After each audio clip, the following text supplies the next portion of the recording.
Bonjour, nous sommes le jeudi 6 mars 2025 et le sujet est les nouveaux Snapdragon X2. Les Snapdragon X Elite, c'est CPU ARM avec une partie NPU supérieure à 40 TOPS pour 40 000 milliards d'opérations par seconde. Dans les PC labellisés Copilot+, sont sortis mi-juin 2024. Là, on parle de la seconde génération, les Snapdragon X2.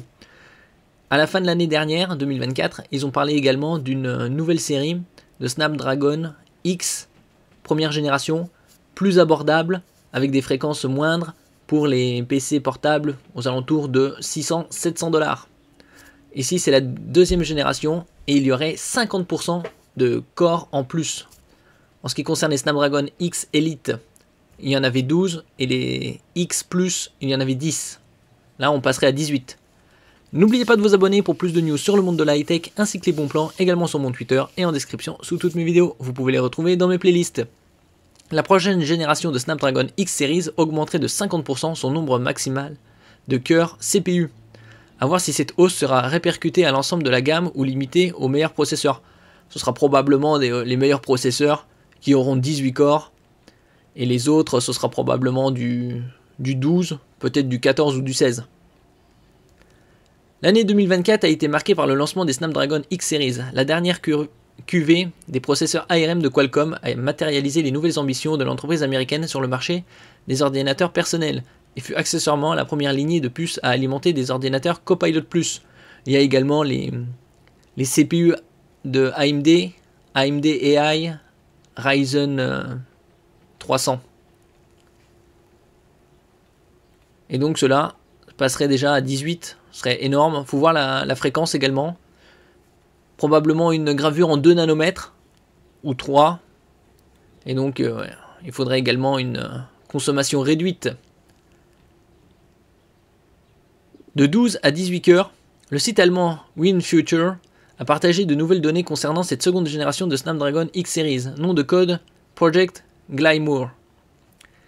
Elles sont issues de bases de données d'import-export. Elles portent sur un processeur SC8480XP. Selon le média qui se base sur les caractéristiques de cette puce, la série proposera donc jusqu'à 18 cœurs Orion V3. Cela représenterait une hausse de 50% par rapport à la génération actuelle.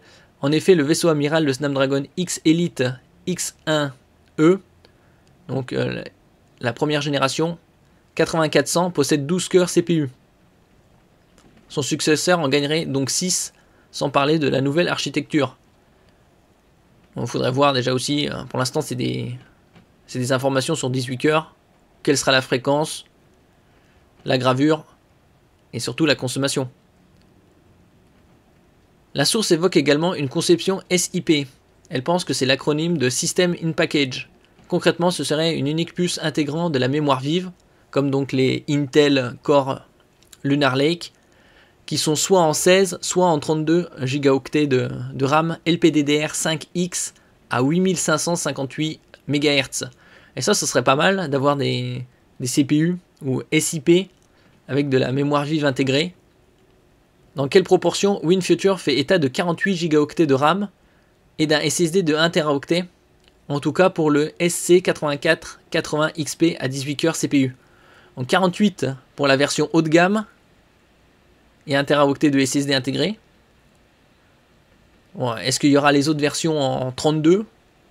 Ce serait très intéressant qu'il n'y ait pas en dessous de 32. 16, c'est vraiment trop minime aujourd'hui. Puisque avec de la RAM intégrée, il n'y a bien évidemment pas d'évolution possible. Des ordinateurs fixes sous Snapdragon. Ça, c'est pas encore arrivé. Donc des desktops.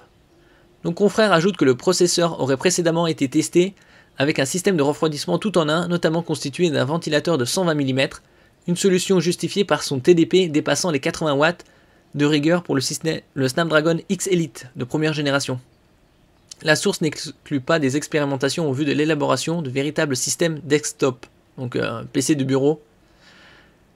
Précisons qu'en dehors de quelques mini-PC, tels que les Geekcom QS1 Pro, la première génération de Snapdragon X Series cible presque exclusivement les laptops, donc les PC portables. Pour finir, l'appellation commerciale reste très incertaine à ce stade, cependant la désignation Snapdragon X2 Ultra Premium à circuler. Bon, rien n'est gravé dans le marbre à ce stade. Bon, pour l'instant, ça reste des rumeurs. À part pour l'information sur 18 cœurs qui est assez probablement exacte. Il faudra attendre encore quelques mois. D'autant plus qu'il ne faudrait pas attendre une sortie avant l'année prochaine. Donc là, on est début mars. Il faudra probablement attendre 9 à 12 mois pour avoir débarqué ces Snapdragon X2. Merci pour votre écoute et à la prochaine.